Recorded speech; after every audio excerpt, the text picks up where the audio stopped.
Hi friends, പുതിയൊരു വീഡിയോയിലേക്ക് എല്ലാവർക്കും സ്വാഗതം. അങ്ങനെ രാഗിണി പോയി കഴിയുമ്പോൾ കൂട്ടുകാരൻ വന്നിട്ട് വാതിൽ തുറന്നിട്ട് നിവിനോട് ചോദിക്കുന്നുണ്ട്, അത് നിൻ്റെ അമ്മാവൻ്റെ മോളല്ലേ, കണ്ടിട്ട് എനിക്ക് തോന്നുന്നു നിന്നോട് ഭയങ്കര ഇഷ്ടമാണെന്നാണല്ലോ. നീ ചീത്ത പറഞ്ഞപ്പോൾ ആ പെൺകുട്ടി വിഷമിക്കുന്നുണ്ടായിരുന്നല്ലോ, അതൊക്കെ അവളുടെ അഭിനയമാണ്. ഓന്തിൻ്റെ നിറം മാറുന്നത് പോലെ അവളുടെ നിറം മാറിക്കൊണ്ടിരിക്കും. ഇന്നലെ എന്നെ വിളിച്ച് ഭീഷണിപ്പെടുത്തിയത് എൻ്റെ അമ്മനെ ഇത് ഞാൻ കാവേരിനെ അന്വേഷിച്ച് നടക്കുന്നത് അറിയിക്കും, അമ്മ മരിച്ചു പോകും, അങ്ങനെയൊക്കെ അവൾ എന്നോട് പറഞ്ഞതെന്ന് പറയട്ടോ.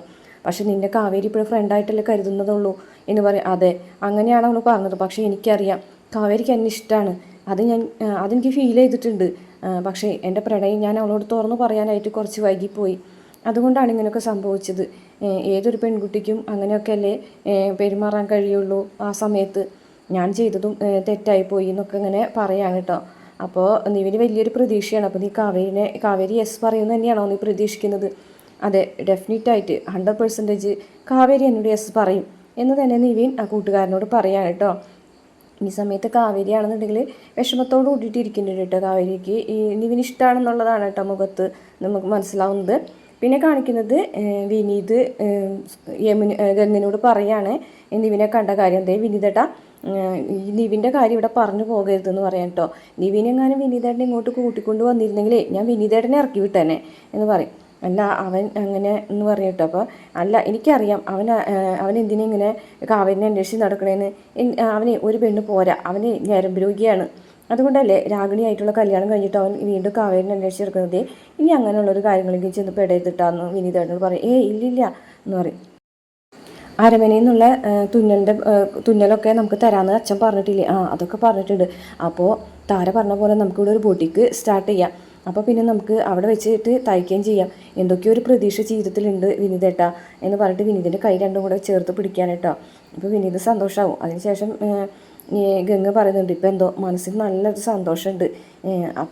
അപ്പോൾ ഇപ്പോൾ കുറേ പ്രശ്നമൊന്നുമില്ലല്ലേ എന്ന് വിനീത് ചോദിക്കുമ്പോൾ ഇപ്പോൾ കുഴപ്പമൊന്നുമില്ല, എന്തായാലും 50 ലക്ഷം രൂപ കിട്ടിയല്ലോ, 10 ലക്ഷം രൂപ കഴിഞ്ഞാലും ബാക്കി 40 ലക്ഷം രൂപ നമ്മുടെ കയ്യിലുണ്ടല്ലോ എന്നൊക്കെ പറയാൻ കേട്ടോ.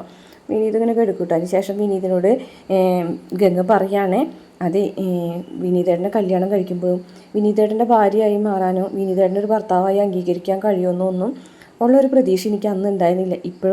ഇപ്പോഴങ്ങനെയാണോ എന്ന് ചോദിക്കാൻ കേട്ടോ വിനീത്. അന്നേരം ഗംഗ പറയുന്നുണ്ട്, നിളമോളെ ഓപ്പറേഷത്തിൻ്റെ കാര്യം ഒഴിച്ച് നിർത്തിയിട്ടുണ്ടെങ്കിൽ ഇപ്പം മനസ്സിൽ നല്ല സന്തോഷമാണ്, എല്ലാതും ഒരു സന്തോഷത്തോടു കൂടി തന്നെയാണ് പോകുന്നത് എന്ന് പറയട്ടോ.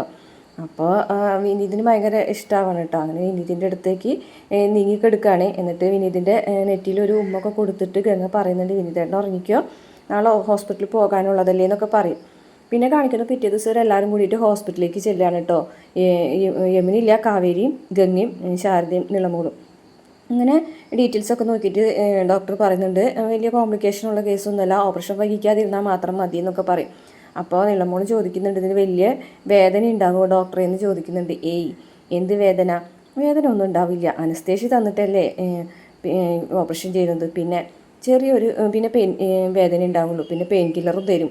അപ്പോൾ പിന്നെ എങ്ങനെയാണ് വേദന ഉണ്ടാവുക? എന്നിട്ട് പിന്നീട് വേറെ ഓപ്പറേഷൻ കഴിഞ്ഞാൽ പ്രശസ്തരായ കുറച്ച് ആൾക്കാരുടെ പേരും കാര്യങ്ങളൊക്കെ ഡോക്ടർ നിളമോളോട് പറഞ്ഞു കൊടുക്കുന്നുണ്ട്. അവരൊക്കെ എനിക്കറിയാം. ആണോ? എനിക്കല്ല പേടി, അമ്മയ്ക്കാ പേടിയെന്ന് അറിയട്ടെ. അമ്മനെ മോള് പറഞ്ഞ് മനസ്സിലാക്കണം, അമ്മയ്ക്ക് ധൈര്യം കൊടുക്കണം. അതിന് മോൾക്ക് പറ്റൂലേ? എനിക്ക് പറ്റും. അപ്പോൾ പിന്നെ മിടുക്കിയായിട്ട് ഇരുന്നാൽ മതി എന്ന് പറയട്ടോ. എങ്കിൽ നിങ്ങൾ റൂമിലേക്ക് പോയിക്കോളാം പറയുകയാണേ. അങ്ങനെ അവർ പുറത്തേക്ക് പോവുകയാണ്. പിന്നെ റിസപ്ഷനിൽ കാശ് അടയ്ക്കാൻ വേണ്ടിയിട്ട് പറയുകയാണ്, 10,000 രൂപ അടയ്ക്കാൻ പറയുകയാണേ. അപ്പോൾ സ്കാൻ ചെയ്തുകൂടെയും ചോദിക്കുമ്പോൾ സ്കാൻ ചെയ്ത് അടച്ചാൽ മതി എന്ന് പറയും. അങ്ങനെ സ്കാനർ ഓപ്പൺ ചെയ്ത് കഴിഞ്ഞിട്ട് പേയ്മെൻറ്റ് പോകാണ്ടാകുമ്പോൾ റേഞ്ച് ഇല്ലയെന്ന് വിചാരിച്ച് ഫോണൊക്കെ പോക്കി പിടിക്കണം. അപ്പോൾ അവിടുത്തെ HR മാനേജർ വന്നിട്ട് പറയുകയാണേ, എന്താ സാറേ എന്താ? അല്ല, പേയ്മെൻറ്റ് ചെയ്യാൻ പറ്റില്ല, നെറ്റ്വർക്ക് ഇഷ്യൂ ആവും. സാറിൻ്റെ കയ്യിൽ കാർഡില്ലേ? അപ്പോൾ കാർഡ് കൊടുത്താലും മതി. ആണോ?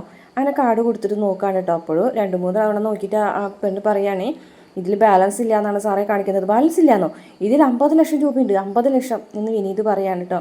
അപ്പോൾ ചിലപ്പോൾ മെഷീത്തിൻ്റെ കുഴപ്പമായിരിക്കുന്നു മറ്റേ പെൺകുട്ടി പറയുകയാണേ, സാറൊരു കാര്യം ചെയ്യും, ഇവിടെ തൊട്ടടുത്ത് തന്നെ ATM ഉണ്ട്, അത് പോയി എടുത്തോട്ട് കൊണ്ടുവന്നാൽ മതി എന്നറിയാം. ശരിയെന്ന് പറഞ്ഞിട്ട് ആ കാർഡും മേടിച്ചും കണ്ടിട്ട് വിനീത് പോകും കേട്ടോ. പിന്നെ കാണിക്കുന്ന നിളമോളോ റൂമിലേക്ക് കൊണ്ടുവരാൻ കേട്ടോ. അപ്പോൾ റൂം കണ്ടിട്ട് ശാരദ പറയണേ, ഇത് എന്താ ഹോട്ടൽ റൂമാണോ ആശുപത്രിയാണോ എന്നൊക്കെ ചോദിക്കാൻ കേട്ടോ.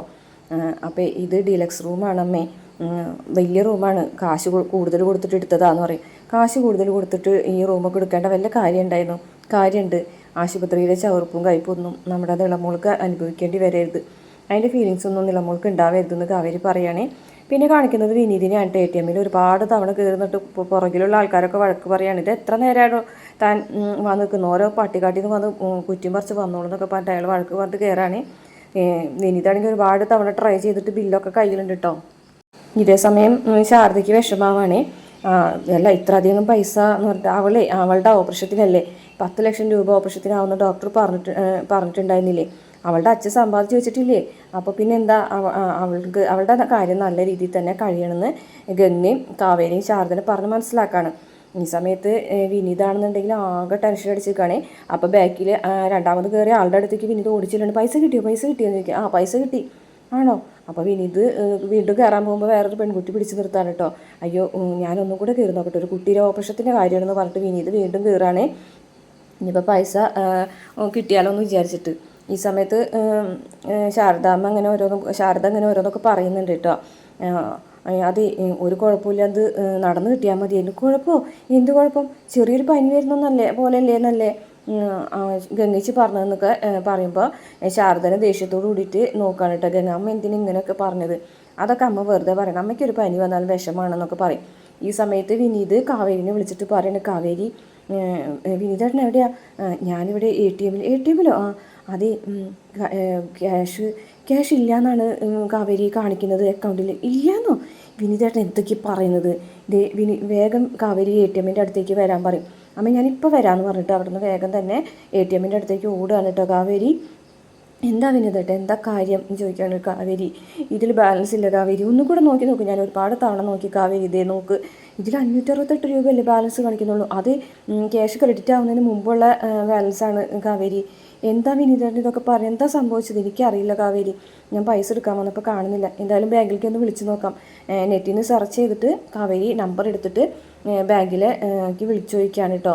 അപ്പോൾ ബാങ്കിൽ ഈ ഒരു അക്കൗണ്ടിൻ്റെ ഡീറ്റെയിൽസ് അറിയാൻ വേണ്ടിയിട്ടാണെന്ന് പറയുമ്പോൾ ആൾ ഡീറ്റെയിൽസൊക്കെ പറഞ്ഞു കൊടുക്കുകയാണ്. 568 രൂപ മാത്രമേ ബാലൻസ് ഉള്ളൂ എന്ന് പറയുകയാണ് കേട്ടോ. ഇത് കേട്ടിട്ട് കാവേരി ആകെ ഞെട്ടിപ്പോകാണ് കേട്ടോ. അപ്പോൾ വിനീത് ചോദിക്കുന്നത് എന്താ കാവേരി അവർ പറഞ്ഞതെന്ന് ചോദിക്കുമ്പോൾ ബാലൻസ് ഇല്ല എന്നാണ് അവർ പറഞ്ഞത്, അക്കൗണ്ടിൽ 568 രൂപ മാത്രമേ ഉള്ളൂ എന്നാണ് പറഞ്ഞതെന്ന് അറിയാം കേട്ടോ. അങ്ങനെ അത്രയും കാണിച്ചുകൊണ്ട് ഇന്നത്തെ എപ്പിസോഡ് അവസാനിക്കുകയാണ്. പ്രമോല് വിനീതും കാവേരിയും കൂടിയിട്ട് ഹോസ്പിറ്റലിലേക്കല്ല ബാങ്കിലേക്ക് എത്തിയിട്ട് അന്വേഷിക്കുമ്പോൾ പൈസ മിസ്സായി എന്ന് തന്നെ കാണിക്കാണ്ട് വേറൊരു അക്കൗണ്ടിലേക്ക് ട്രാൻസ്ഫർ ആയിട്ടുണ്ടെന്ന് മാനേജർ പറയും. അപ്പോൾ പൈസ പോയില്ലേ സാറേ എന്ന് പറയുമ്പോൾ പോയി എന്ന് പറയും. അങ്ങനെ കാവേരിയും വിനീതും കൂടിയിട്ടൊരു കടപ്പുറത്ത് നിൽക്കുകയാണ് കേട്ടോ. ഏതൊരു സ്ഥലത്ത് നിൽക്കുകയാണ്. എന്നിട്ട് പറയുന്നുണ്ട് ആരും അറിയണ്ട, ഇതറിഞ്ഞിട്ടുണ്ടെങ്കിൽ എല്ലാവർക്കും വിഷമാവും. എന്തായാലും നിളമുള്ള ഓപ്പറേഷൻ നല്ല രീതിയിൽ നടക്കണം, അതിനുള്ള വഴി ഞാൻ ചെയ്തോളാം എന്ന് തന്നെ കാവേരി പറയാണ് കേട്ടോ. അപ്പോൾ എന്തോ ഒരു വഴി, പൈസയ്ക്കുള്ളൊരു വഴി കാവേരി കണ്ടെത്തിയിട്ടാണ് വിനീതിനോട് പറയുന്നത്, ആരും അറിയിക്കേണ്ട, ഓപ്പറേഷൻ എങ്ങനെയും നടക്കണം, ആര് ചതിച്ചാലും നിളമോളം ഓപ്പറേഷൻ നടക്കും എന്ന് തന്നെ പറയാൻ കേട്ടോ. തിങ്കളാഴ്ചത്തെ ഒരു ഭാഗം മാത്രമേ പ്രമോല് കാണിച്ചിട്ടുള്ളൂ.